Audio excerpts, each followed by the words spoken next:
Apreciados hermanos y amigos, una vez más con ustedes para compartir la lección de escuela sabática. Pastor Luis Aguiluz les desea muchas bendiciones y mientras nos acercamos a la palabra de Dios, a la Biblia, que podamos comprender, entender e interpretar correctamente la palabra de Dios para que de esta manera conozcamos mejor cuál es la voluntad de Dios para nuestras vidas y también para que podamos compartir la palabra de la mejor manera. Esta semana, la lección de escuela sabática se titula Idiomas, Texto y Contexto. Ya estamos en la lección 7 y este 16 de mayo estaremos compartiendo esta lección. El texto está en Deuteronomio 31:26 y nos dice así: tomad este libro de la ley y ponedlo al lado del arca del pacto de Jehová, vuestro Dios, y allí estará por testigo contra ti. Tenemos que acercarnos a la Biblia, a la palabra de Dios, porque la palabra de Dios es pura, es correcta, es eficaz y es la misma palabra de nuestro Dios, pero encarnada en este libro, en este material. Por esta razón el Señor quiere que lo tengamos allí, cerca de nosotros. La traducción de la Biblia. ¿Cuál es el alcance de la Biblia? Hay más de 6.000 idiomas en el mundo hoy en día. La Biblia completa se ha traducido a más de 600 idiomas. ¡Qué interesante! Y en el Nuevo Testamento, o porciones del Nuevo Testamento, a más de 2.500 idiomas. Hay casi 1.500 millones de personas que no tienen la Biblia completa en su propio idioma. 6.000 millones de personas pueden leer la Biblia. Durante siglos en Europa la Biblia se mantuvo alejada de las masas. Gracias a la imprenta y a la reforma ya no es así. Pero todavía hay gran desafío para que muchos puedan tener la Biblia en sus propios idiomas. Ya tal vez sean grupos minoritarios, pero de todas maneras también hay que alcanzarlos y para esto se necesita buenas traducciones, se necesita conocer esos idiomas y de esta manera puedan todos conocer de Jesucristo y el plan de salvación.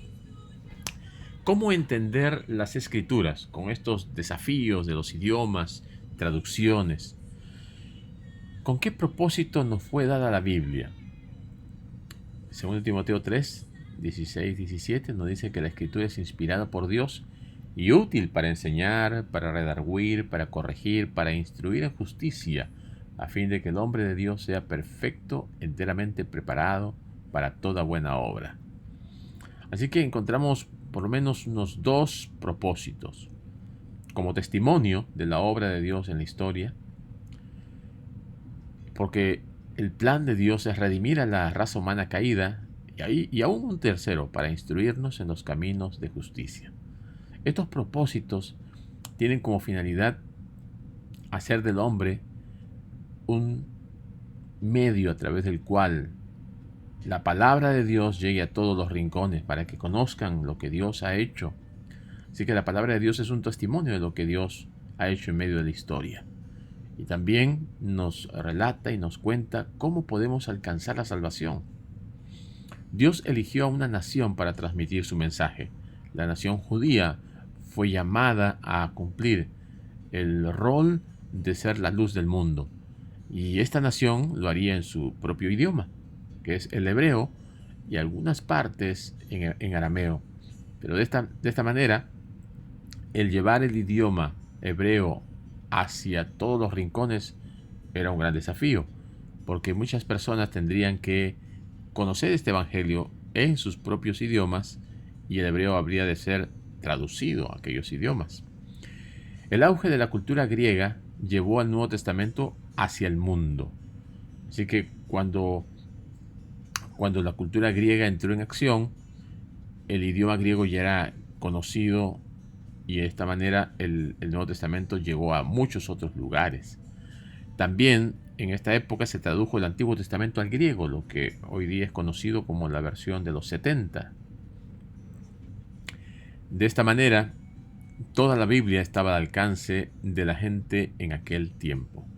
Deuteronomio 32, 46 y 47 nos habla acerca de la importancia que se tiene de compartir el Evangelio. Específicamente el versículo 47 dice, porque no os es cosa vana, es vuestra vida, y por medio de esta les haréis prolongar vuestros días sobre la tierra a donde vais, pasando el Jordán para tomar posesión de ella. Dios quiere que tengamos la palabra con nosotros y la pongamos en práctica. No es cosa vana, no es cosa vana. Es algo valioso e importante. Las palabras y sus significados.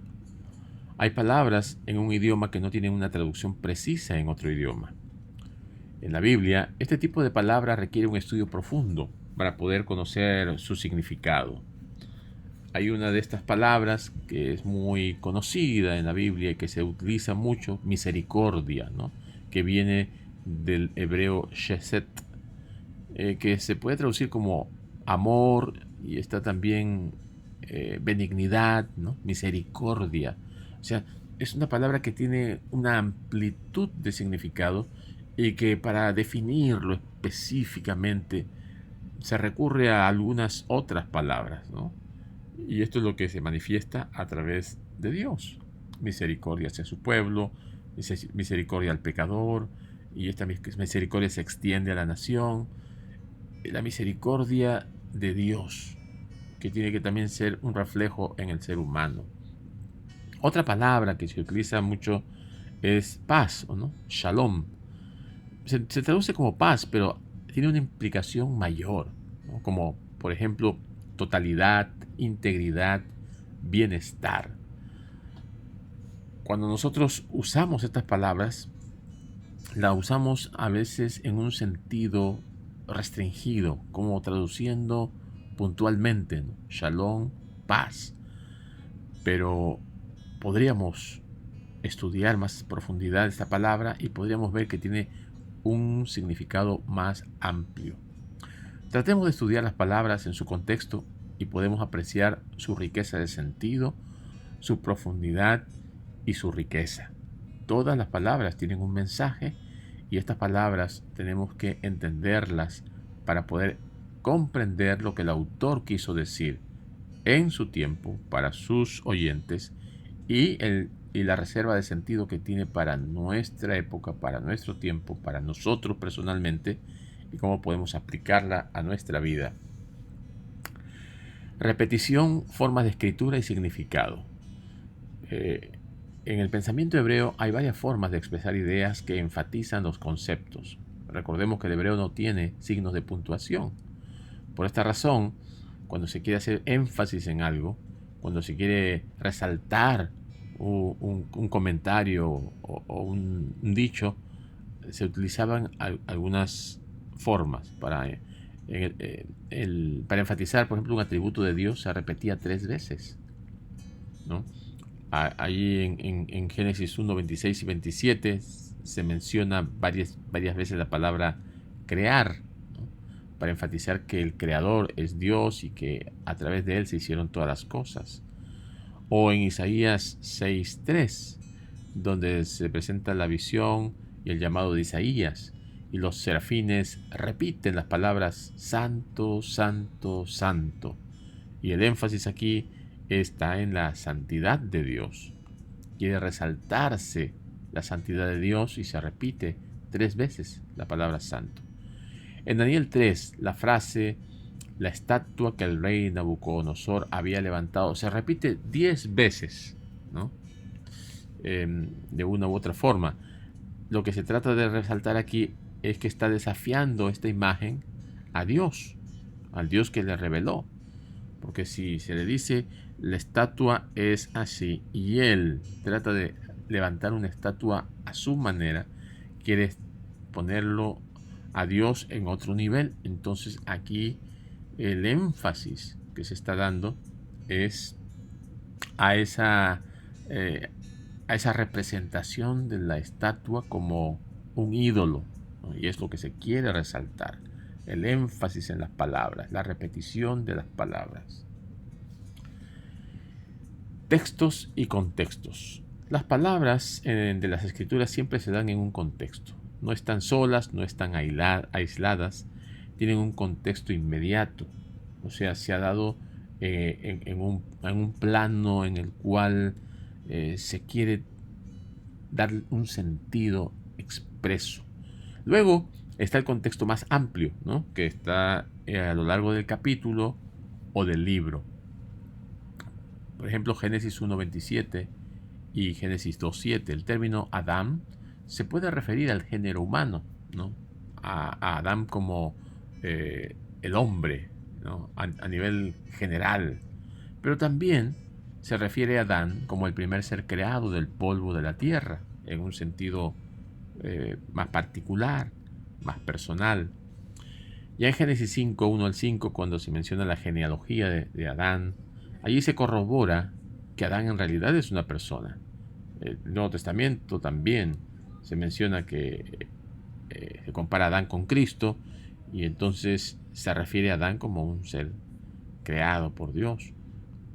Así como la palabra Adán aparece en un pasaje específico, así también el contexto de la creación de Adán y Eva se encuentra en el relato más extenso de la creación. Así que cuando estudiamos la palabra de Dios, tenemos que ver el texto, pero ver el contexto también, el contexto mediato e inmediato.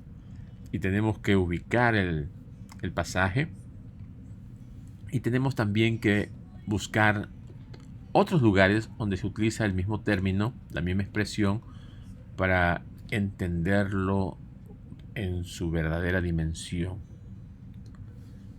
Los libros y su mensaje. Las unidades más grandes de las Escrituras son los libros de la Biblia. Algunos sirvieron como mensajes proféticos, otros eran compilaciones como los Salmos. También tenemos los libros históricos y las cartas a varias iglesias.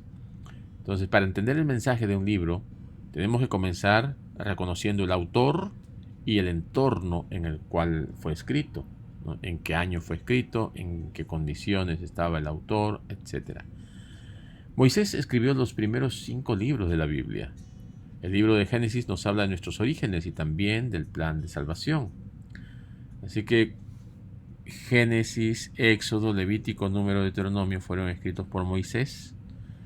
Moisés escribe en Génesis los principios allí, por eso tal vez el libro de Éxodo de todas maneras fue escrito después del Éxodo, pero cuando se escribe el Génesis se pone adelante, porque aquí en este libro comienza a mostrarnos el principio de todas las cosas, ¿verdad? El principio de la creación, el principio de la humanidad, el principio del pecado, el principio de la salvación, el primer homicida, y todas estas cosas nos muestran que Dios tiene un propósito al escribir los libros de la Biblia, y el mensaje tiene que llegar de tal manera que nosotros podamos ubicar los dichos con la finalidad de entenderlo en el contexto del plan de salvación.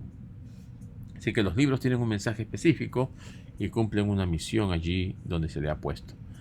La Biblia es la palabra de Dios, y cuando la aceptamos como la palabra de Dios, tenemos que reconocer que es Dios quien nos está hablando. En su palabra Dios comunicó a los hombres el conocimiento necesario para la salvación. Podemos hacernos muchas preguntas, podemos buscar respuesta a muchas inquietudes, tal vez nos hagamos un sinnúmero de cuestiones relacionadas a diferentes temas, pero la Biblia no trata de responder todo acerca de Dios, acerca de las cosas que no sabemos o de lo que Dios no ha revelado. La Biblia está completa en función al plan de salvación, y está allí todo el conocimiento necesario. También las Sagradas Escrituras deben ser aceptadas como una revelación autorizada e infalible de su voluntad, porque revelan la voluntad de Dios.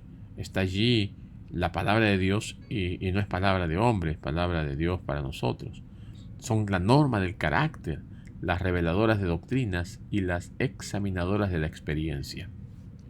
Así que la palabra de Dios nos dice lo que tenemos que hacer y cómo debemos de hacerlo, porque Dios nos creó con un propósito y Dios quiere que nosotros sigamos las indicaciones que Él nos ha dado. Dentro de los descubrimientos modernos con respecto a la Biblia, la lengua egipcia, ¿no?, que fue escrita en jeroglíficos, fue descubierta en 1822 por Jean Champollion. Este descubrimiento reveló los secretos perdidos hace mucho tiempo y nos permitió comparar los antiguos textos egipcios con el texto bíblico. Y de esta manera se pudieron corroborar muchas de las cosas que están en el Pentateuco, especialmente expresiones egipcias que se encuentran en los libros de Moisés, porque Moisés fue preparado en Egipto y por esta razón las similitudes se pueden encontrar y esto nos da una visión de cómo la Biblia es corroborada con escritos de otras naciones como de Egipto, y que de esta manera nos muestra que realmente la Biblia es de esa antigüedad, que el éxodo ocurrió realmente y que la palabra de Dios es eficaz, ¿no?, es confiable. Aplicando esto a nuestra vida, podríamos nosotros preguntarnos, ¿qué herramientas bíblicas podemos tener disponibles para ayudarnos a entender mejor la Biblia, a comprender mejor el significado de tal palabra? Deberíamos tener algunas herramientas, algún diccionario, algún comentario. Podemos tener varias Biblias y de esta manera comprender mejor el texto bíblico para que podamos comprender y entender cuál es la voluntad de Dios para nosotros. ¿Cómo aplicar a nuestra vida? ¿Cómo podemos aprender a apreciar la Biblia como la palabra de Dios y procurar con fe obedecer lo que enseña? Esto es importante. No solamente conocer o descubrir o encontrar respuestas a nuestras preguntas. La Biblia tiene un propósito aún más elevado y es el de ayudarnos a caminar por el sendero que nos conduce a la salvación. Entonces tenemos que obedecer la palabra de Dios. No solamente es cuestión de convencernos, sino de convertirnos. Y también, ¿por qué el hecho de compartir la verdad bíblica con los demás también es beneficioso para nosotros? Esta es una aplicación muy importante, porque el conocer y compartir nos ayuda a que nosotros podamos tener un conocimiento más cabal, más completo y que podamos dar respuestas más precisas. Es necesario que conozcamos, porque si no conocemos podemos torcer las escrituras o darle una interpretación equivocada. Mientras más leamos, mientras más nos acerquemos a la palabra de Dios, podemos recibir más luz. El Señor va a iluminar nuestro entendimiento y vamos a tener respuestas más claras, más precisas y siempre con un escrito está.